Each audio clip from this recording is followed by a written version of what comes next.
মানুষ কেন তার তিন রকমের যে দুঃখ, সেই তিন রকম ত্রিতাপ দুঃখ ভোগ করে? সব সময় যে দুষ্ট গ্রহ বা দুষ্ট গ্রহের কথা তো জ্যোতিষীরা বাদে বাকিরা সরাসরি বলছেন না, এই কারণেই যে গ্রহ বিরূপ সেও নিজের কর্মফলেই হয়। প্রত্যেকেই কর্মের উপরেই সবচেয়ে বেশি জোর দিয়েছেন, এবং এই যে মানুষের সম্ভোগ এবং দুর্ভোগ, এই দুটিরই কিন্তু কারণ তার নিজেরই কর্ম এবং সংস্কার। সে কেন উপভোগ করছে বা সম্ভোগ করছে তখন কিন্তু তার মনে হচ্ছে না যে কেন হলো, কিন্তু যখন সে দুর্ভোগ ভোগ করছে তখনই স্বাভাবিকভাবে তার প্রশ্ন ওঠে, আমি তো কিছু করিনি, তাহলে এরকম কেন হলো?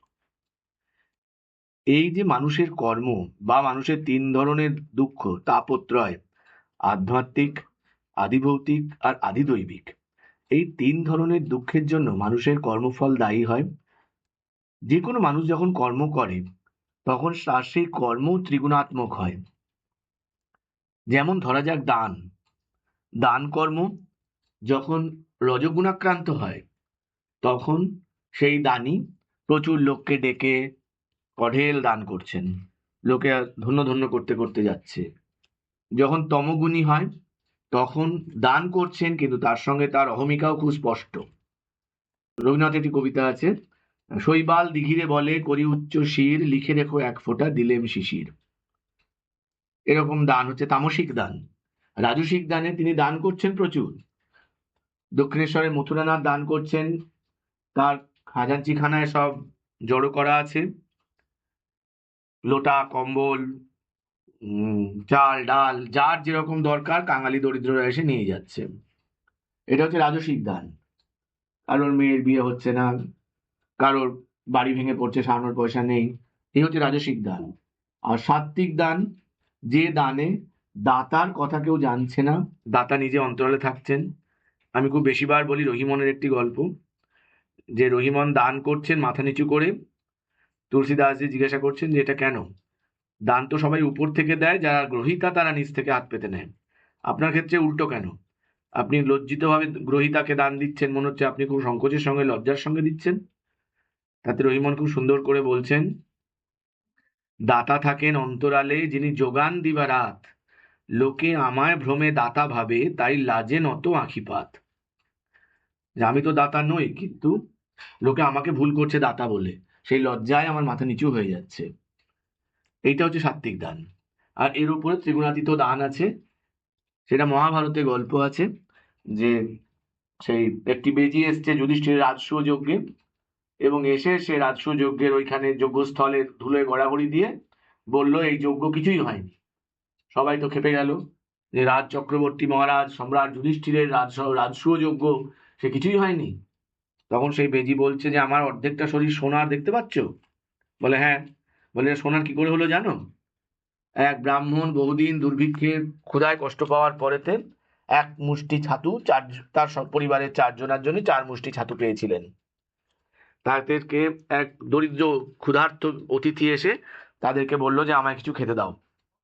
ব্রাহ্মণ প্রথমে এক মুষ্টি নিজেরটা দিলেন, অতিথির ক্ষুধা মিটল না।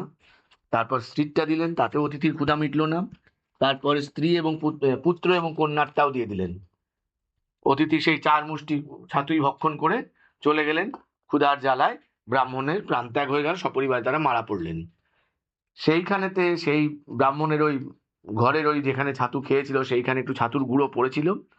বেজি গিয়ে সেই ছাতুর গুঁড়োতে, সেই বেজিটি বাড়িতে পোষা ছিল, বেজি গিয়ে সেই ছাতুর গুঁড়োতে গড়াগড়ি দেওয়াতে বেজির অর্ধেক শরীর সোনার হয়ে গেল।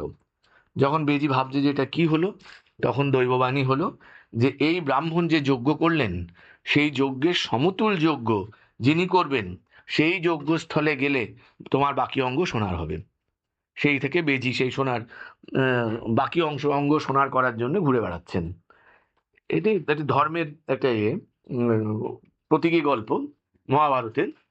তো কথাটা হচ্ছে, যেটা বারবার করে হিন্দু ধর্মে বলা হচ্ছে, যে তুমি যে কর্মই করছো সেই কর্মই তোমাকে ভোগ করাচ্ছে, ফলে তুমি নিজের কর্মের দ্বারা নিজেই আবদ্ধ। সেইখানে তোমাকে নিজেকেই ভাবতে হবে। যেমন গীতাতেও ভগবান অনেকবার বলছেন, আমি বলি যে ভুঞ্জতে তে তয় পাপ যে পচ্যন্ত আত্মকার নাথ। যিনি নিজের জন্য পাপ করেন তিনি শুধু পাপ ভক্ষণ করেন। আর গৃহস্থ মানুষের 5 রকমের পাপ আছে, জ্ঞাতে অজ্ঞাতে হয়। আমি বহুবার বলেছি যে রান্নাঘরেতে শিল নোড়াতে পাপ হয়, ঝাঁটাতে হয়, উনুনে হয়, 5 রকমের পাপ হয়। সেই পঞ্চ পাপে, পঞ্চ মহাপাপের জন্য পঞ্চ প্রায়শ্চিত্ত আছে। এই পঞ্চ প্রায়শ্চিত্ত হচ্ছে পিতৃযজ্ঞ, নৃযজ্ঞ, দেবযজ্ঞ, ঋষিযজ্ঞ আর ভূতযজ্ঞ। এগুলি বেশিরভাগ মানুষই আজকাল করেন না। এগুলো করলে তাদের অনেকটাই কর্মদোষ কাটে। তো এই পঞ্চযজ্ঞ এবং পঞ্চযজ্ঞের যে পদ্ধতি, সেই পদ্ধতিটি খুবই সরল। পিতৃযজ্ঞ হচ্ছে তর্পণ বা বাৎসরিক শ্রাদ্ধ, এগুলি পিতৃযজ্ঞ। নৃযজ্ঞ হচ্ছে বাড়িতে অতিথি বা ভিখারি এলে তাদেরকেও খাওয়ানো বা ভিক্ষা দেওয়া। ভূতযজ্ঞ হচ্ছে গরু, ছাগল, পাখি, কুকুর, বাড়ির পোষাটি নয়, রাস্তার যারা যে সমস্ত উড়ে বেড়াচ্ছে পাখি তাদের খাওয়ানো, একটু জল দেওয়া, বা রাস্তার কুকুরকে একটু বিস্কুট বা কিছু খাওয়ানো, রাস্তার গরুকে একটা রুটি খাওয়ানো, এইগুলো হচ্ছে ভূতযজ্ঞ। ভূতযজ্ঞ কিন্তু পোষ্যকে খাওয়ানোর কথা বলছেন না, ভূতযজ্ঞ। অনেকে ভাবেন বাড়ির পোষ্যকে খাওয়াচ্ছি তাহলে আমার ভূতযজ্ঞ হচ্ছে না, না, হয় না। ভূত গাছে গাছে জল দেওয়া, সার দেওয়া, যে কোনো মানে রাস্তার গাছে, নিজস্ব যেটা নয়, যেটাকে আমি নিজের মনে করছি না সেই রকম, সেই জিনিসকে। দেবযজ্ঞ হচ্ছে পূজা পাঠ, বাড়িতে গীতা পাঠ করানো বা বিভিন্ন অনুষ্ঠান এতে পুজো করানো, পুজো হওয়া বাড়িতে, যেটা এখনকার কায়দার ভাষায় বলছে পজিটিভ এনার্জি আনে বাড়িতে, এইটি হচ্ছে দেবযজ্ঞ। আর হচ্ছে ঋষিযজ্ঞ হচ্ছে বিভিন্ন সাধু সন্ন্যাসীকে দান করা, আশ্রমে দান করা। তাতে কি হয়, তারা তাদের যে সাধন ভজনের অংশ, সেই অংশ তারা মানুষের কর্মদোষ খণ্ডনের জন্য তারা উৎসর্গ করেন। এই পঞ্চযজ্ঞের দ্বারাই মানুষ নিজেদের যে কর্মের যে দোষ, কর্মের ঘাট, রামপ্রসাদ বলছেন কর্মের ঘাট, এই কর্মের ঘাট মানুষের কাটে, দুর্ভোগ কাটে। এখন এইটাই হচ্ছে যে তাহলে পঞ্চযজ্ঞ করতে হবে। এবং এই পঞ্চযজ্ঞের মধ্যেই কিন্তু আমি যা বললাম যে দানগুলি যখন করছি তখন অহমিকা ত্যাগ করে দান করতে হবে। আমার প্রয়োজন অন্যের কল্যাণ কামনা, আমি সেই জন্য দান করছি। এটা সমানে সমানে হবে। দাতা এবং গ্রহীতার মধ্যে ওপরে নিচের ব্যাপার নয়, আমি উত্তম তুমি অধম তাই তোমাকে দান করছি, এরকম হবে না। তাহলেই এই কর্মদোষের কর্মভোগগুলো কাটে।